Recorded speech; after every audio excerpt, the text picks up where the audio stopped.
அல்லாஹ்வுடைய தூதர் நபிகள் நாயகம் ஸல்லல்லாஹு அலைஹி வஸல்லம் அவர்கள் சொன்னார்கள், அல்லாஹ் பல்வேறு கட்டளைகளை இந்த மனித சமூகத்திற்கு வானவர்களின் மூலமாக அல்லாஹ் இடுவானாம்.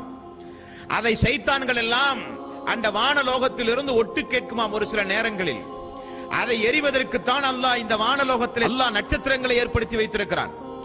ரசூல் ஸல்லல்லாஹு அலைஹி வஸல்லம் அவர்கள் சொன்னார்கள், வானத்தில் இருக்கிற நட்சத்திரத்தை அல்லாஹ் 3 காரியத்திற்காக வேண்டி நிறுவி வைத்திருக்கிறானாம்.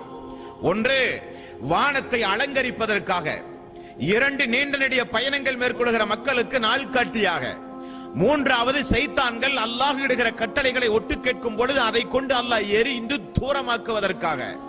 இப்படி 3 காரியத்திற்காக வேண்டி அல்லாஹ் வானலோகத்தில் நட்சத்திரங்களை படைத்திருக்கிறான் என்று ரசூல் ஸல்லல்லாஹு அலைஹி வஸல்லம் அவர்கள் சொன்னார்கள். சைத்தான் அப்படி ஒட்டு கேட்கிறதாம். ஒட்டு கேட்கிற செய்தியை நேரடியாக இந்த பூமியில் யாரிடத்தில் வந்து சொல்லுகிறது என்றால், இந்த பூமியில் எங்கெல்லாம் மனிதர்கள் ஜோசியம் பார்க்கிற மனிதர்கள் இருக்கிறார்களோ, குறி சொல்லுகிற மனிதர்கள் இருக்கிறார்களோ, கைரேகை பார்க்கிற மனிதர்கள் இருக்கிறார்களோ, ஜாதகம் பார்க்கிற மனிதர்கள் இருக்கிறார்களோ, பூசாரிகளாக, மார்க்க வளமாக்களாக, மௌலவிகளாக, ஆசாரிகளாக, பூசாரிகளாக யாரெல்லாம் இருக்கிறார்களோ அவர்களிடத்திலே தான் சைத்தான் வருகிறது, அவருடைய உள்ளத்திலே போடுகிறது.